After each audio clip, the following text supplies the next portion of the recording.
Appreciate the presence of each of you with us today. Those that are visiting, we're glad to have you. We always seem to have a number that are on the road or somewhere, sick, a whole variety of different things, but we're certainly glad to have you with us today. As we look at our lives as Christians, we learn that we have to live for the Lord and that we have to do our best to serve Him with each day that comes and goes. In Luke the 15th chapter and verse 10, so I can guarantee that God's angels are happy about one person who turns to God and changes the way he thinks and acts. This, of course, gives us an idea and an understanding of the way in which God views those that are in the world, those that have chosen to follow Him and to do the things that He would have them to do.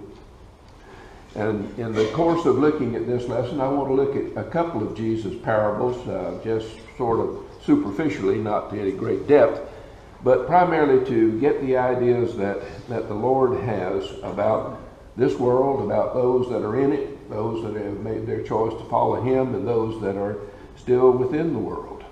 And in looking at this, it becomes very clear and very plain the approach that He wants to take. In the 15th chapter of Luke, which of course the first reading came from, in verse 8, this is the first parable that I'm going to use, the one's referred to as the lost coin. Suppose a woman has 10 coins and loses one. Doesn't she light a lamp, sweep the house, and look for the coin carefully until she finds it? When we look at this from the standpoint of the actual value of the money that's involved here, it was a drachma, which for us would be almost nothing. I guess you could relate it to a penny as far as we would be concerned. And how often do we drop a penny and just never think about even picking it up? But nevertheless, the idea that's being expressed here is that when something's lost, we look for it. And that's really the whole thrust of what Christianity is all about.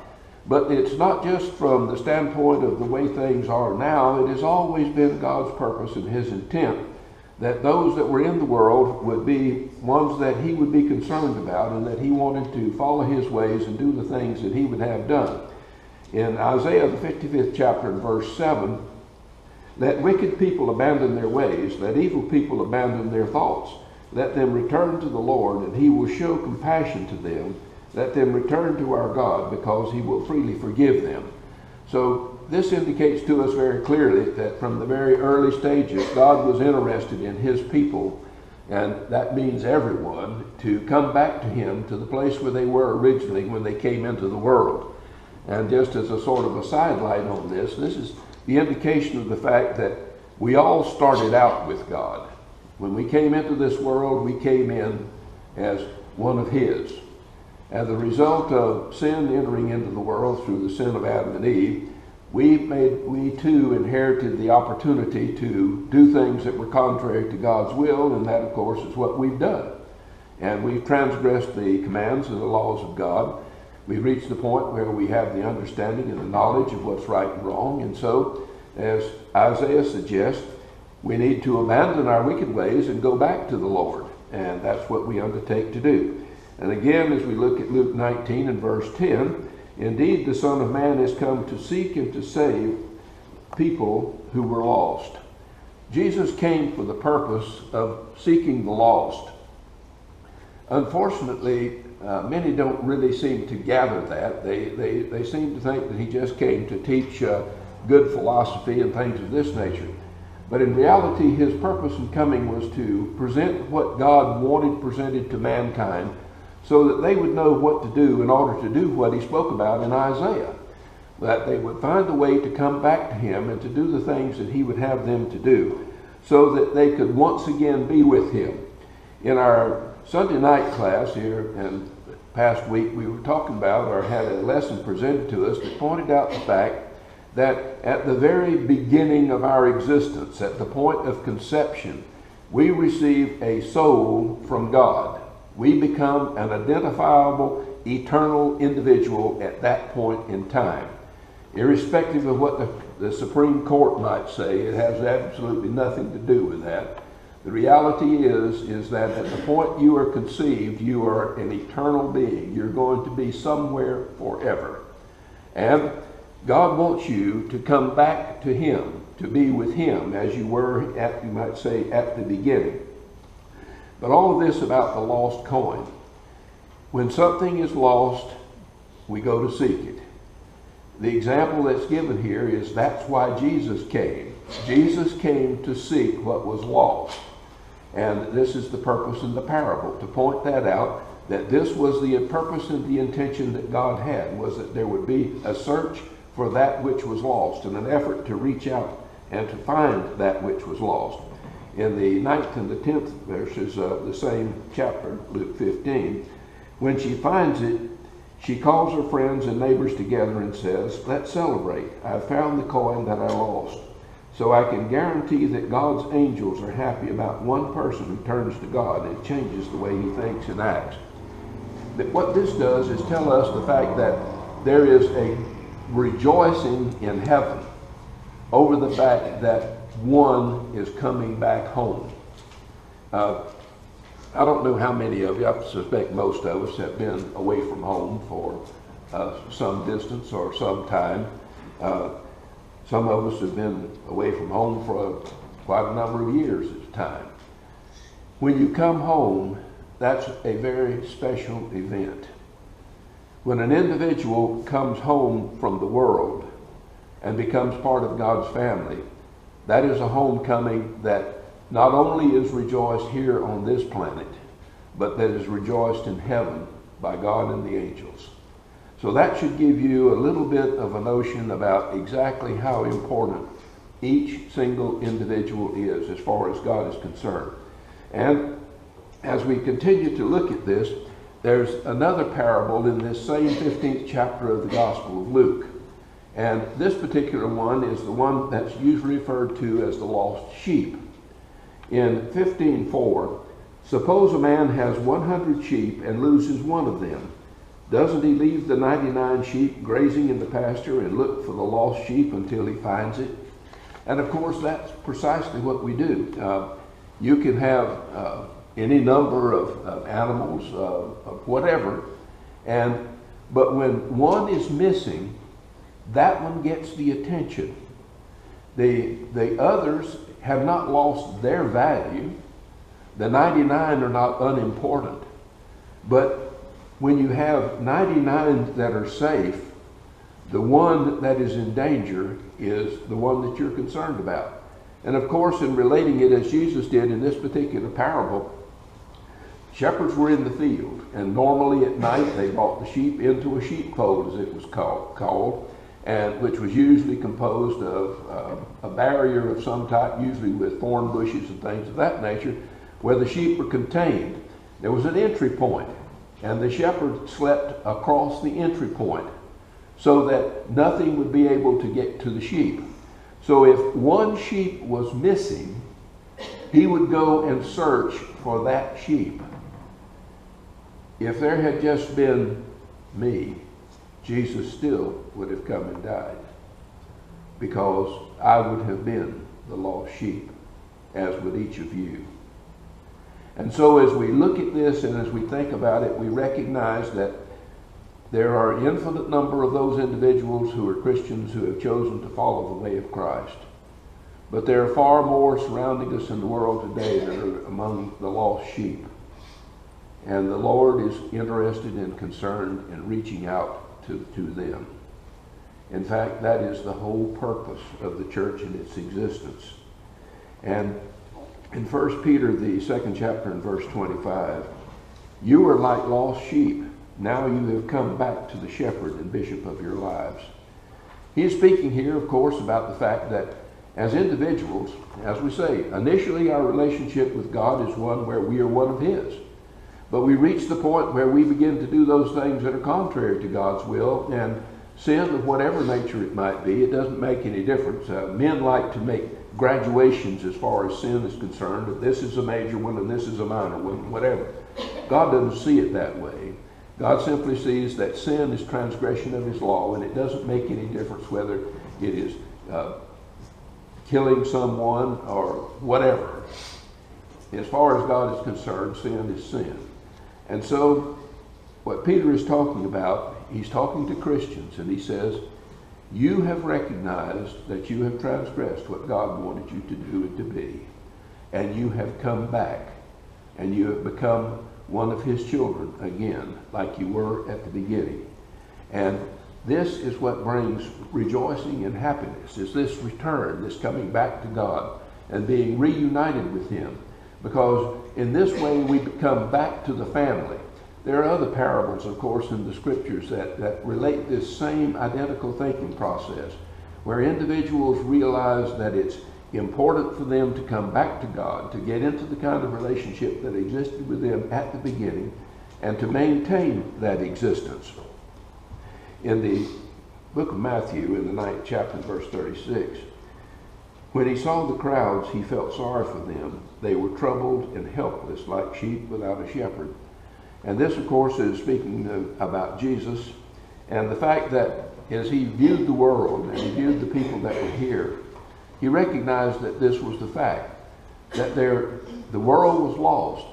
And before Jesus came back and made the sacrifice, there was only the promise made through the Mosaic system that those that did the things that God wanted to do could have their sin payment put on hold until the time when Jesus came and shed his blood to take away the sin of the world. And as a result of that, when Jesus saw the difficulty or the problem that mankind had, he was willing to come and to make the sacrifice that he did. And we often talk about the fact that God was willing to send his son.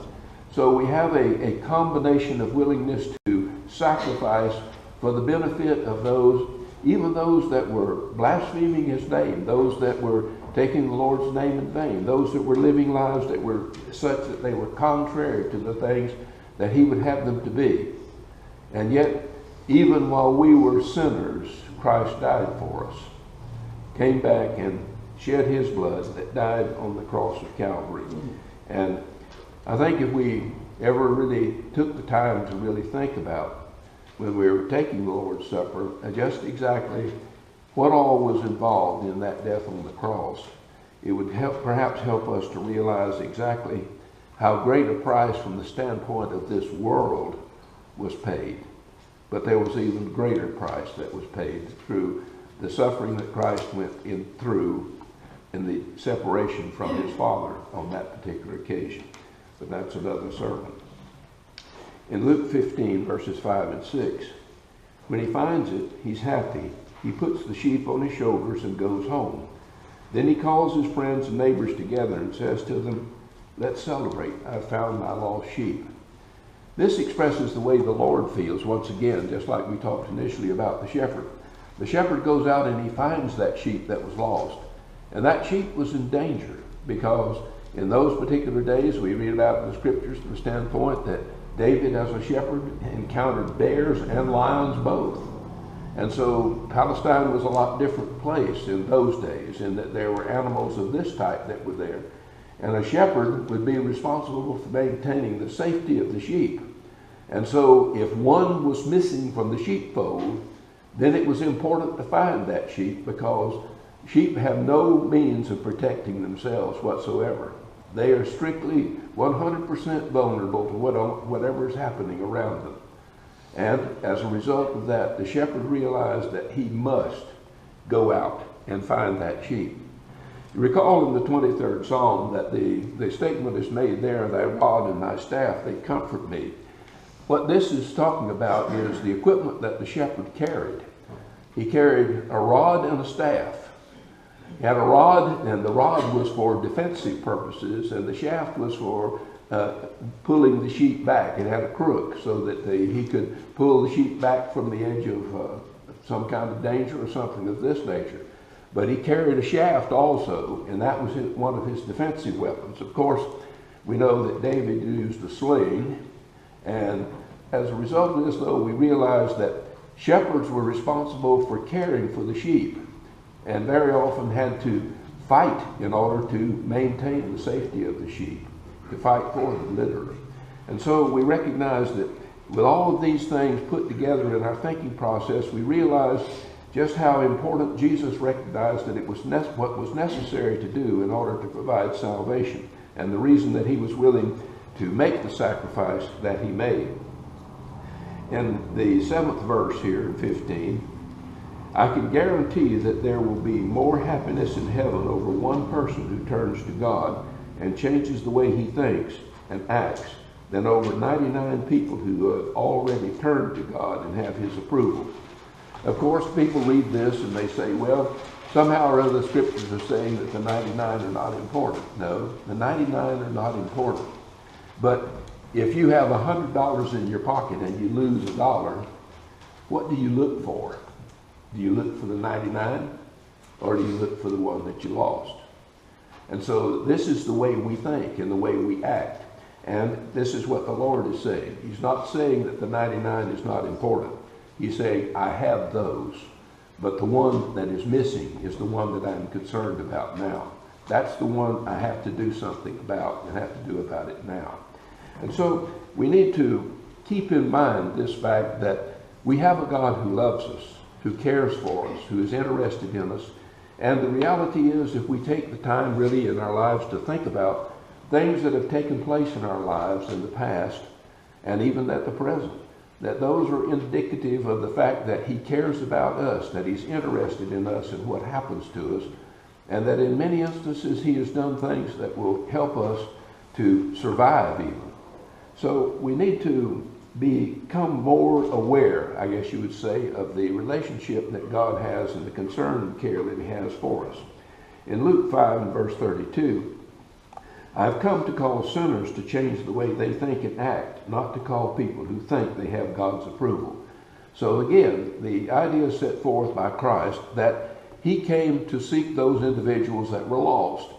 Someone is safe. If you're a lifeguard, you're not concerned about the people that are doing all right. You're concerned about the one that's drowning. That's where your responsibility is. And that was Jesus' approach entirely. He came to save those that were dying. He didn't come just to save those that were already in a safe condition. And so we need to perhaps change the way in which we think about the circumstances and all that exist in these ways. In Matthew 9 and verse 12, when Jesus heard that, he said, healthy people don't need a doctor, those who are sick do. And so another perhaps thought that can come here is the fact that individuals that are well, that are doing okay, that are satisfactory as far as God is concerned, that's fine. But Jesus' interest was in those that were sick, those that were lost, those that were going to die. That was who he was interested in. In particular, he was interested in those that were going to die spiritually. So this is what the responsibility actually comes to be that Christians have. But many times that we enter our lives as Christians and we are living day by day, problems and difficulties arise and we encounter these things and we tend to think that, well, I'm the only one that this is happening to, and I don't understand why. I've tried to do what the Lord would have me to do, and all kinds of problems are arising, and I have to deal with all these things that I don't want to deal with, and they can be time-consuming, they can be financially a burden. All of these things happen to us, and we can't seem to get a grip on the fact of, if I've made a conviction, had the conviction to make a conversion, to follow the Lord, why are these things happening to me? And in 1 Peter 4 verse 12, dear friends, don't be surprised by the fiery troubles that are coming in order to test you. Don't feel as though something strange is happening to you. So the word that we get from the scriptures is that when life takes place in our lives, expect it. Because these are the things that are going to happen to you. You're going to live your life, and the world is not a place that is conducive to happiness and joy all the time. Certainly there are times when there's happiness and joy in the world, but there's a lot of times when there's trouble and difficulty and problems and things that we wish that we could avoid, that we could not have to take part in or have to participate in at all. But the reality is we have to deal with it. We have to live our life day by day, and we have to deal with the problems that come. And you can stick your head in the sand and pretend they're not there, but ultimately you do. You have to deal with it. Some people succeed in dealing with it and some don't. Some just give up. But as Christians, we can't afford to give up because, as we say, there's a reason for the trouble. In 1 Peter 1 and verse 7, the purpose of these troubles is to test your faith as fire tests how genuine gold is. Your faith is more precious than gold, and by passing the test, it gives praise, glory, and honor to God. This will happen when Jesus Christ appears again. The tests and the trials and the troubles that you encounter every day have a very real purpose. Just as the promise is made by Paul as well, that the works that we have, the things that we do, are going to be tested by fire. If you want to purify metal, you heat it. In making steel, it's necessary to use a blast furnace, and it's necessary to do that for the purpose of burning the impurities out.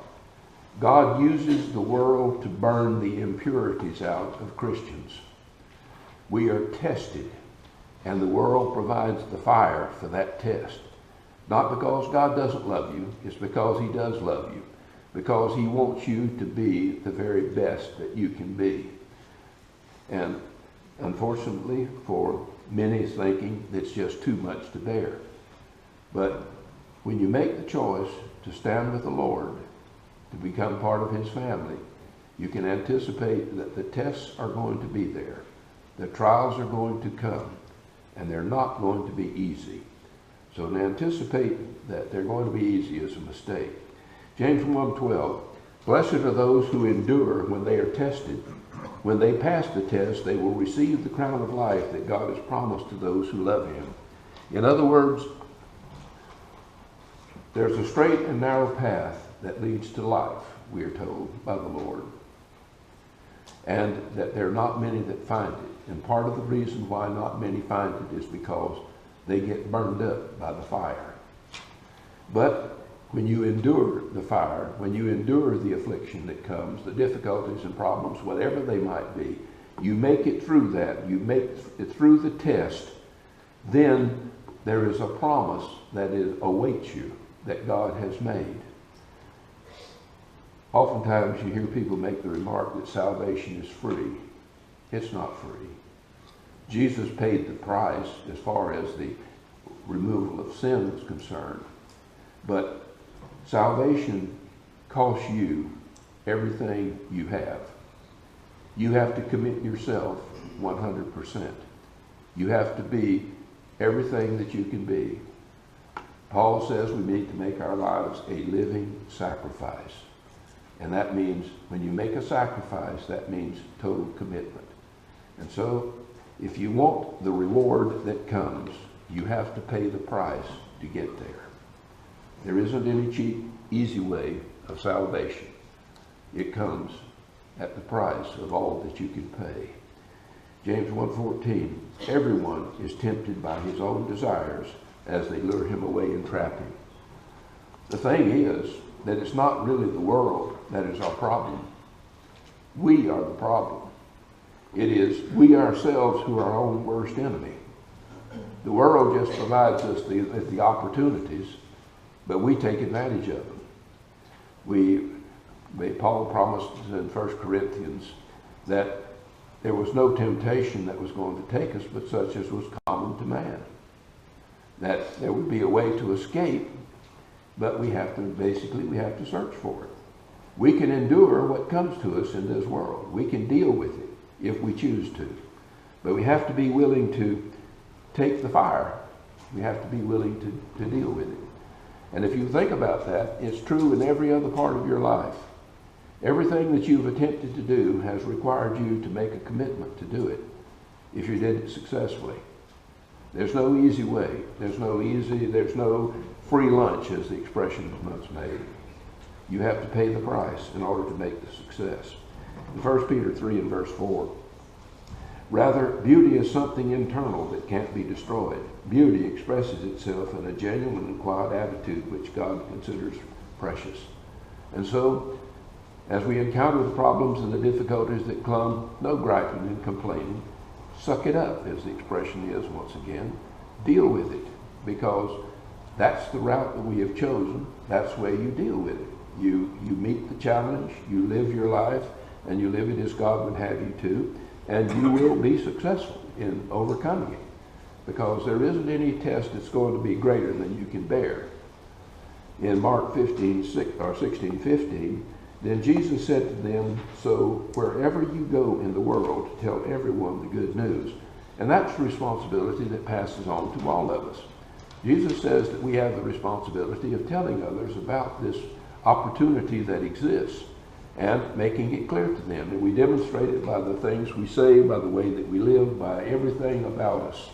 Should be that indicates to the world what we really believe and what we really are interested in practicing. But then he also says that we have to give an indication of our commitment to that. And this is in the 16th verse of the same chapter. Moreover, or whoever believes and is baptized will be saved, but whoever does not believe will be condemned. And so the word, of course, here is immersion. The individual that is immersed because of their belief and their faith in Christ, then that individual has their sins washed away. Acts 2:38, Acts 16:22, any number of other passages that you can go to for these particular ideas.